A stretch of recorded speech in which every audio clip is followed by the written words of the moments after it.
To begin, we shall begin at the beginning. Click the Adobe Premiere icon. Click OK on the opening screen. Now, as with anything you do on a computer, you must first save your project. Click File and Save As. Ask Mr. Bonnets which drive he wants you to save in. For our purposes, we will save to the F drive. Click the icon that says Project F. Create a new folder for yourself and name it accordingly. To bring recorded video or audio from your tape to the computer itself, select File, Capture, Movie Capture. The box that appears is the Movie Capture control screen. As you can see, the row of controls is similar to the controls found on a tape deck. You can play, stop, fast forward, rewind, and record. Above these controls is a handle that allows you to scrub through your footage to get to the desired area. We do not recommend using the scrub feature because the computer never accurately stops where you want it to. A tip that will save you lots of time is to cue your tape in the control room prior to even thinking about capturing your footage. Cue your tape in the control room beforehand. Now, to record your footage, you may assume that you just press the record button and let it roll, right? Well, you're wrong. The movie that you are capturing gets saved somewhere, and you have to decide where it gets saved. On the right-hand side of the movie capture control screen, in the section that says Preferences, select Edit. From here, use the drop-down boxes to find your folder that you created earlier. Be sure that the 3 drop-down boxes say that they are saving to your folder.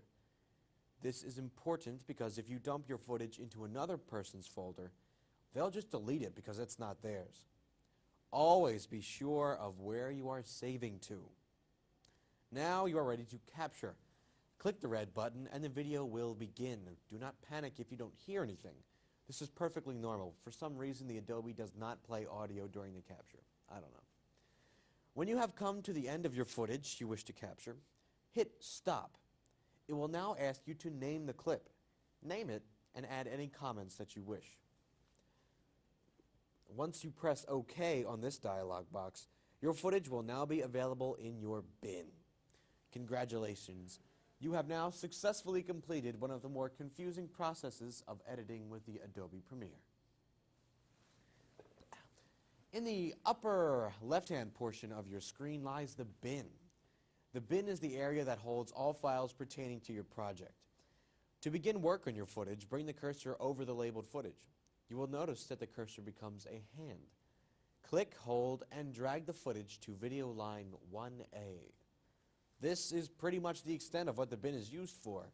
If you want to bring anything from the bin to the timeline, simply click, hold, and drag your selection down to the timeline window. Now that you have dragged an item from the bin onto the timeline, you can begin the editing process. As you will notice, there are several lines that you can lay your footage in. It is best to drag your footage to video line 1A. From here, you can take the portions that you like, add effects, and transitions. Firstly, you will want to separate the footage you want from the footage you do not want. All the footage appears as 2 green bars that move together. The top line is the video, and the bottom is the audio. Your objective is to take this bar and split it into many separate clips. You also want to delete all the unwanted footage. Now to do this, focus on the upper left-hand corner of the timeline window. You will notice that the arrow is selected. These buttons allow you to change the appearance and function of your cursor. Select the last button on the first row. This is the razor tool. This is easier to remember because this icon has a picture of a razor on it. As most razors do, the razor tool cuts your footage up. As you move the razor over the footage, it will enable you to cut wherever you please. To cut out the desired location, you must first select the cutting point. To play through the footage, hit play on the monitor screen or press the space bar. As you watch the video play in the monitor screen, look down at your timeline. You will notice an inverted blue triangle with a solid black line connected at the bottom. This indicates your position in the footage. If you click and hold the triangle, you can pinpoint your position by dragging back and forth. Find the point at which you want to make your first cut. Now drag the razor overhead and click. You will now notice that the once continuous green bar is now split into two separate entities. Continue to do this throughout the course of your footage. Now, each different clip is its own separate unit. To put the clips in a certain order, click, grab, and hold the clips and place them in the order that you want. To add transitions from one clip to another, you must stagger the clips on the timeline. By staggering, I mean you must have one clip on video line 2 and one on video line 1A. To do this, first deselect the razor by clicking the arrow. Now drag each of the clips into their appropriate staggered positions. Next, make it so each clip on line 2 slightly overlaps the ones below. Your timeline should appear as shown. Transitions can now be selected and added between the clips. Look to the upper right-hand portion of your screen for the Transitions window. If the transition window is not visible, simply click Window on the drop-down menu, then Show Transitions. Look through the transitions that are available. For our purposes now, we will use the dissolve. The dissolve is a fade from one clip to another. Some transitions are complex enough that the computer has to do extra work for them to function. This means that the transitions have to be rendered. You will become very familiar with rendering transitions when you begin to experiment with them. To render your work area, click Timeline, then Render Work Area. For our purposes right now, we will select the Dither Dissolve. Grab and hold the Dither Dissolve icon and place it on the transition line. Be sure that the purple icon is underneath the overlapping portions of your video. You will notice that the purple icon will automatically fit itself to be just as long as the overlapping area. You have now added a transition between your two clips. We encourage that you experiment with the transition so that you will become accommodated with your choices. If you do not find anything you agree with within those transitions, there is one other option. You can manually fade your footage from one clip to another. You must first be sure that the footage is staggered and slightly overlapped as before. The manual fading option is not available on video line 1A. Go to your footage that is on video 2. Now directly to the left of the words video 2, click the small gray triangle. The video line will drop down. You will notice there is a bright red line lining the length of the clip. This is the manual fader tool or the rubber band. If you click and hold the rubber band, you can move it up and down. Imagine the line at the top as being the footage completely faded up. As you manipulate the line lower and lower, it will either fade to black or to the underlying video clip. Proceed to put your clips in the order that you want them and add transitions in between each one. You will begin to notice that your project is taking shape. Now it's up to you to find a definitive beginning, middle, and end to your piece. Once you believe that you have finished editing with the Adobe Premiere, you will export your project to tape. To export your project to tape, click File, Export Timeline, and Export to Tape. Be sure that you have a tape in the tape deck. The tape should be queued up to a blank position. Now the export dialog box will appear. Click the option that says Activate Recording Deck. Obviously, this will allow the deck to automatically start recording from your timeline. Click OK, and the computer will begin to prepare your timeline for export. There is nothing more that you can do from here. The computer does the rest of the work. Once it is finished preparing, the video will begin to record. Once it is complete, the screen will return to the timeline. Head into the control room to check your tape for a successful export. If you like what you have, head back to the Adobe and delete your project. This will open up a lot of space on the hard drive for someone else. Congratulations! You are finished. I hope I didn't take up too much of your time. Thank you, and good night.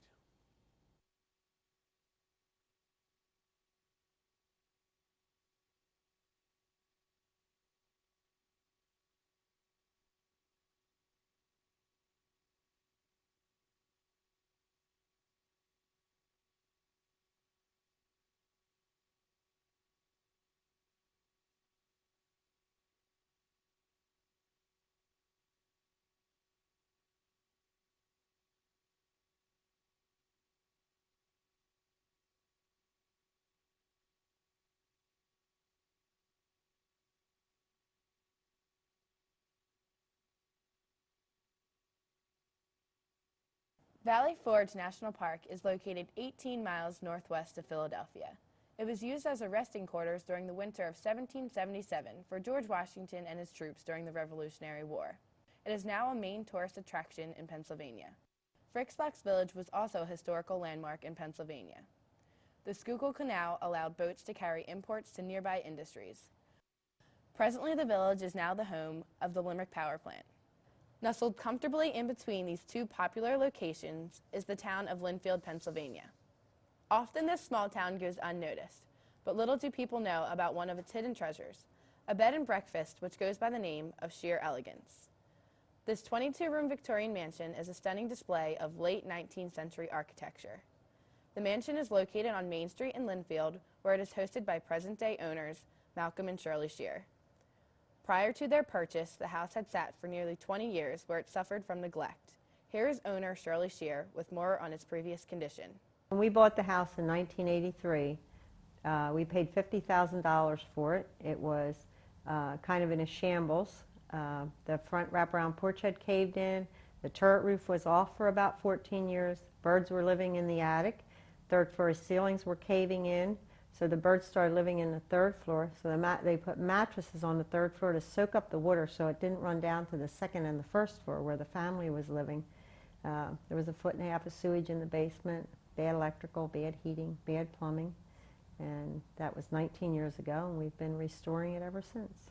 Now Sheer Elegance is completely restored to its original state. Its 4 bedrooms and 3 suites are magnificently decorated in a graceful vintage Victorian style, all with their own private baths. It is amazing to see that even the slightest details did not go unnoticed during the decorating process. Every corner you turn, there is a pleasant surprise awaiting your arrival. The time-appropriate decorations are stylish in design and add to the authenticity of its original time period. Sheer Elegance was built by master craftsmen from Italy, England, and the United States. The complexity, structure, and status of this house were completely important to its original owners, the Brownbacks. The house was built in 1897 by Garrett Brownback. Garrett was a dairyman. He had 7 farms in the area, creamery across the street, and the railroad station was across the street. So he could collect his cream, make his butter, ship it into Philadelphia to market without leaving the neighborhood. He lived here until 1938 when he died at the age of 92. His son came back home to live. He stayed here until 1961. During that time, the earlier years, his wife had a business in this home. She bottled perfume and she packaged chiclets. She didn't make either of them. The perfume had 3 fragrances, and the chiclets had the same fragrance as the perfume. So whichever perfume you would buy those chiclets. The Brownbacks also had their own custom library built, as well as several sitting rooms and a parlor. Each of these rooms demonstrate the craftsmanship of wood carvings during the 1800s. It is obvious that the Garretts took immense pride in their mansion. Their dining room alone features oak floors, a built-in tiled fireplace, window seat, and buffet. The entire room is then accented with a shimmering crystal chandelier and exquisite stained glass windows. The stairwell is 3 stories tall and made of chestnut wood. Each bedroom is truly unique with custom-made fireplaces accompanied by intricate mantelpieces. Armoires as well as delicate designs are incorporated throughout the bedrooms within the mansion. Every room throughout Sheer Elegance is beautifully furnished, inviting business guests, romantic getaways, and other special occasions to enjoy this quiet haven. Sheer Elegance is a true masterpiece that allows travelers from near and far to enjoy its illuminating features. This bed and breakfast allows its guests to take a step back into the past to the year of 1890.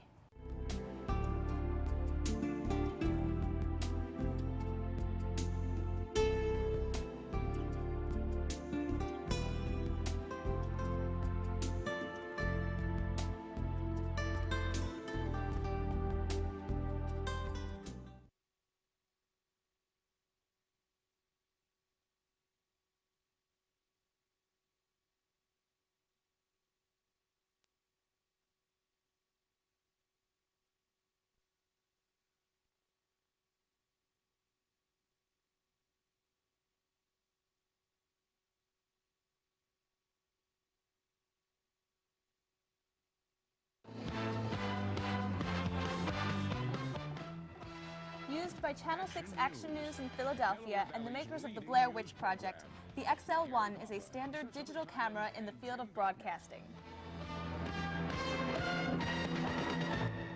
This is the camera you will be using for many projects this year during class. Using this camera may seem complicated or difficult, but the XL1 is a simple, user-friendly piece of technology. For a steady shot, it's best to use a tripod.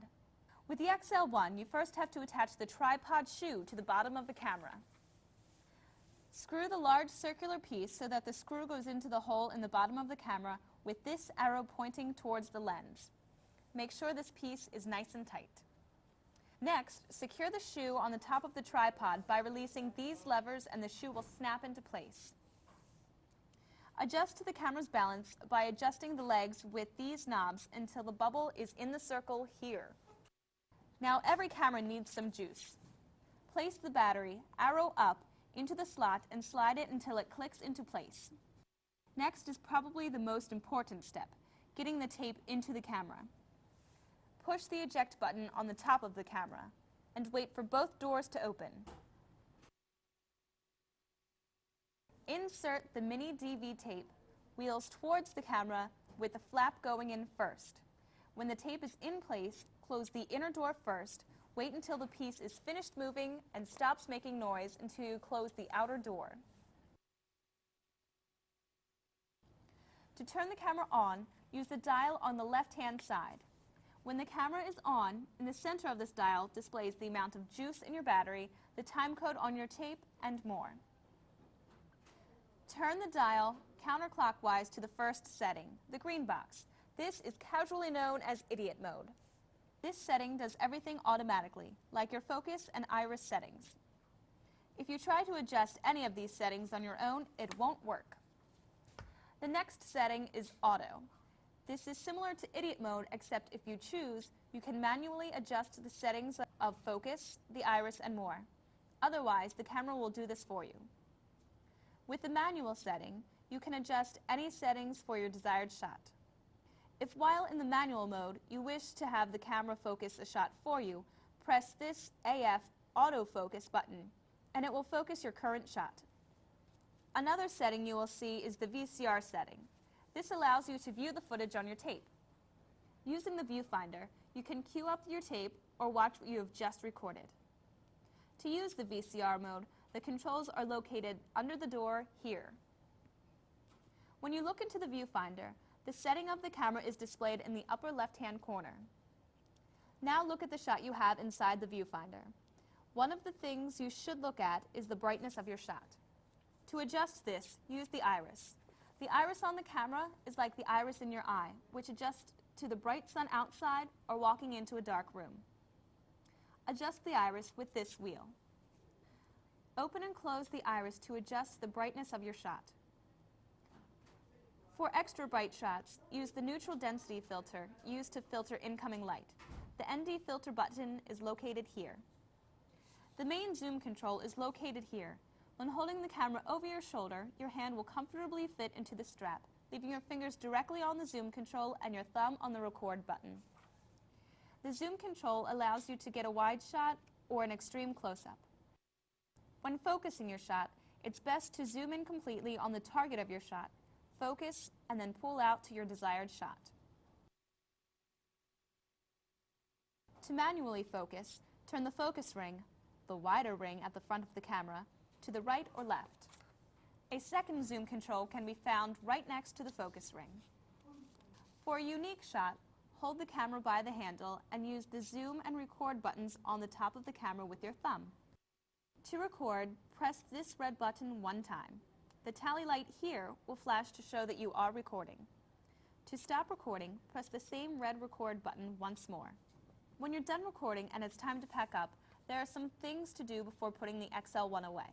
First, turn the power wheel to the off position. Now, press the eject button to reveal your tape. After both doors have opened, remove your tape from the slot. Then close the inner door. Wait for it to stop moving, then close the outer door. Don't forget that you must remove your tape before you take out the battery because you need the power to operate the doors. To take off the battery, press the battery release button and slide the battery down. To take the camera off the tripod, release these two levers and lift off the XL1. Take off the camera shoe by unscrewing this knob. To put the XL1 properly into its bag, turn the viewfinder in reverse and put the front end of the camera into the big end of the bag. Now you know all the information there is to know about the XL1. This camera is easy to use, just use some common sense. Oh, and don't forget about the lens cap.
Naming is a basic human tendency.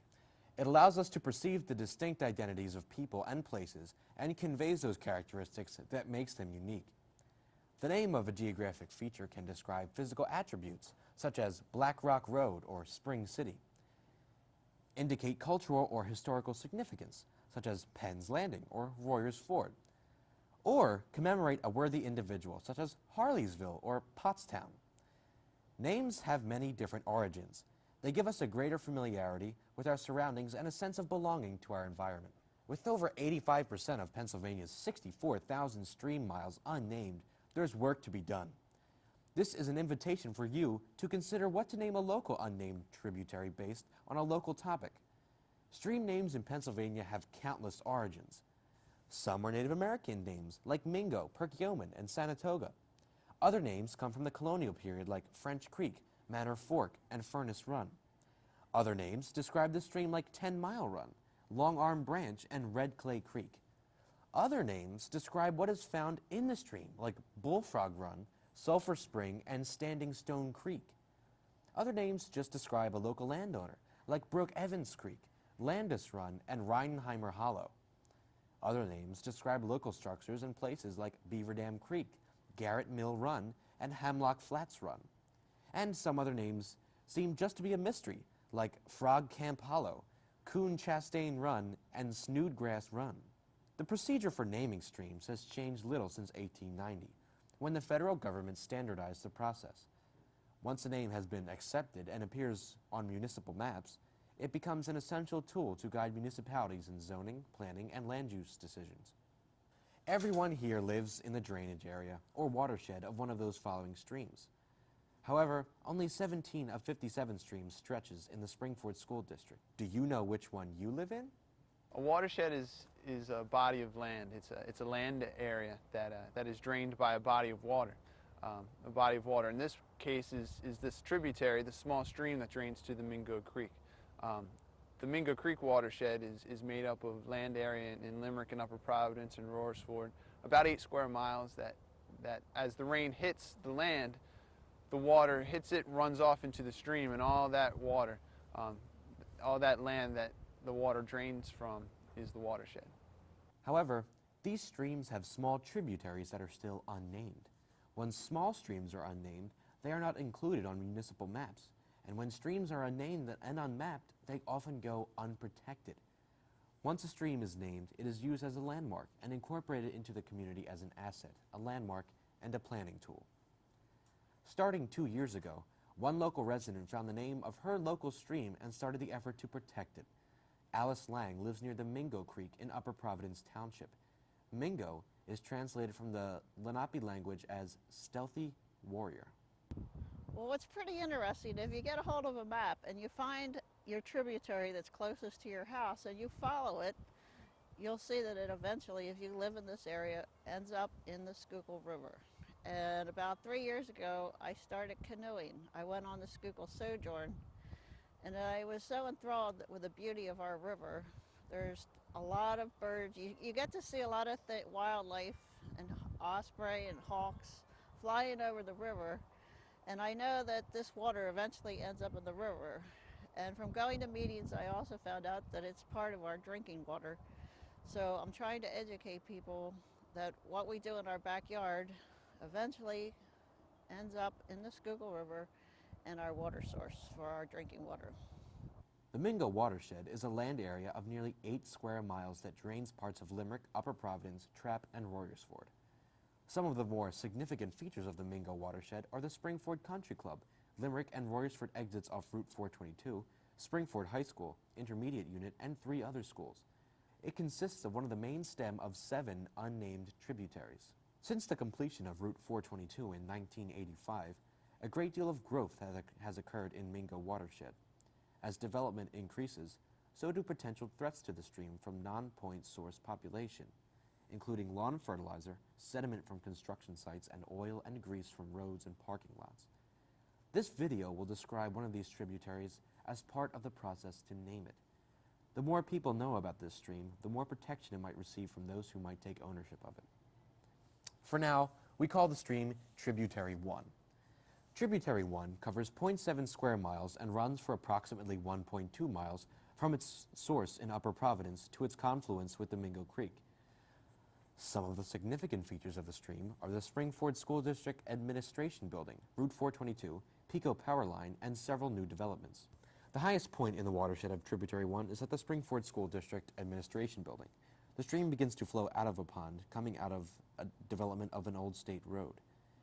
After flowing through, the stream flows through a culvert under Fruit Farm Road and down along Iroquois Drive. Next, it flows by a stormwater pond and then parallels Lewis Road until it flows underneath Route 422 on the other side of the highway.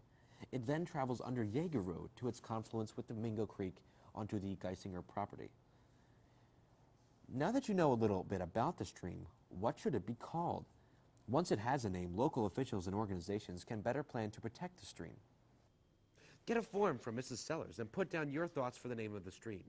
If your suggestion is selected, the name will be submitted to the United States Board on Geographic Names to be added to official maps.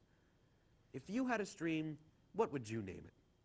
Let's get this stream on the list of those we want to keep clean in the Springford area. In the meantime, keep your own stream healthy. Establish trees to grow on the edge to help filter pollutants. Participate in a stream cleanup.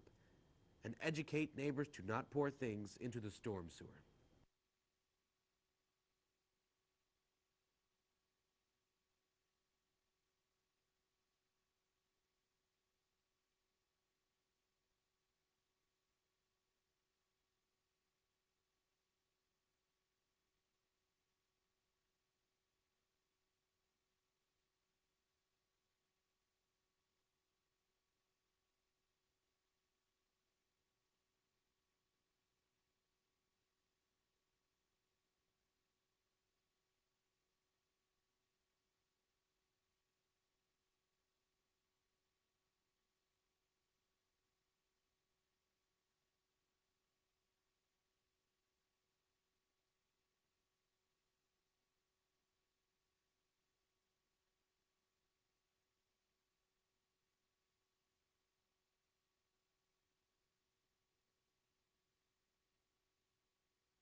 The Cron, while they're not widely favored after the addition of the Adobe, is a very easy machine to use. Heck, compared to the Adobe, the Cron is a breeze. First, you pick up an adapter and cue up your tape at the console. Now, you have to ask a teacher, Mr. Bonitz or Miss Merja, for a password in the Cron. This is what you will use to get into your project for the entire time you are working on your project. Now, type in your password and right-click to get to the main screen. Next, with the tape in the adapter, put it in the Cron tape deck. Click on the record box and then another box will pop up, and then click on the little square with the red circle in it. Then, immediately after clicking on the record button, hit play on the deck. Record until all of the footage you need is on the Cron, and then hit the box with the black square in it. Your next step is editing. First, you are going to take all the footage that you have dumped in and begin to split. Splitting is a very time-consuming process where you split different shots. To begin splitting, you must go to the Edit button on the main screen. Then, left-click Split and Split Position. Move your mouse to the right until the first frame of the next scene/shot. Continue doing this until all your footage is split. Now you can trim any of the scenes that you have just split. To trim, click on Trim in the editing screen. This tool is used to shorten your work and cut out the unwanted footage. Click on In, where you want your footage to start. Now click on Out. Roll the mouse to the left where you want your footage to end. Right-click to go back to the main screen. Left-click and start the process over again. Now that you have all the footage edited, you want to put it in order. In the editing screen, there are thumbnails that hold your footage. Left-click on the box you wish to have in your project first. Once highlighted, click on Add. Your footage will appear at the top, sometimes asking you if you want it in front or behind the footage already at the top. You continue putting your footage at the top until it is all there. Sometimes your scenes will look very choppy running in order. This is when you want to add transitions. To do this, go to the bottom right-hand corner of the editing page and click on the FX with two squares in it. To add different transitions into your projects, you may pick any transition you want shown on the left. Choose a transition, the one you want. Now that this is highlighted, make sure the box on the top of the screen is on the two scenes of video you want transitioned together. Now click Insert. If the transition appears green, you may press play. But if it is red, click on Preview on the upper right corner. You may now click the play button. Now it is time for the fun stuff, special effects. You can access this area by going to the editing screen and clicking on Special. Once here, you can slow down different things, speed them up, play things backwards.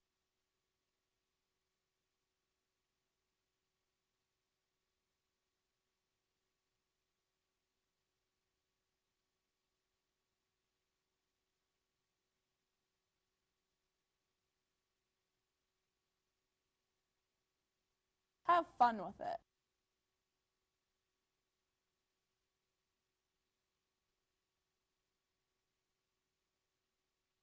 An example is slow motion.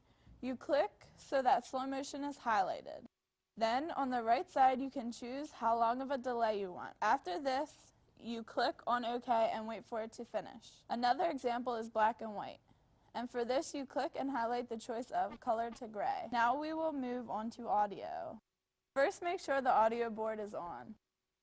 Put your CD in the CD player and go into the Audio Record Edit screen, which can be found on the main screen. Start playing your music and getting your levels even.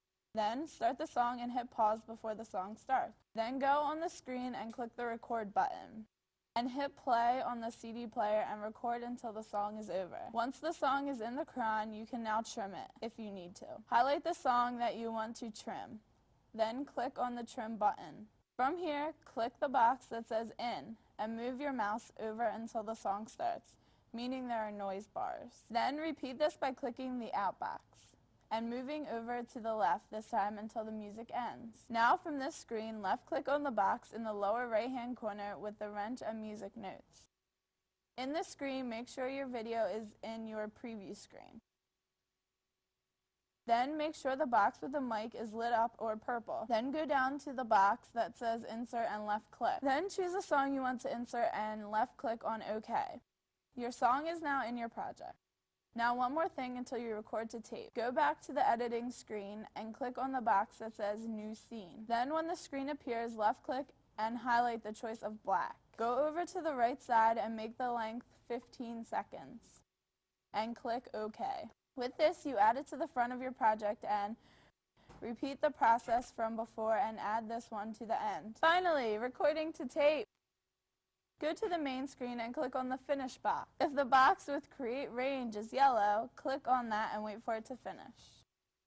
Now, staying on the screen, click on Record to VCR. A pop-up ad will appear stating, "Please switch to VTR to record." Click OK.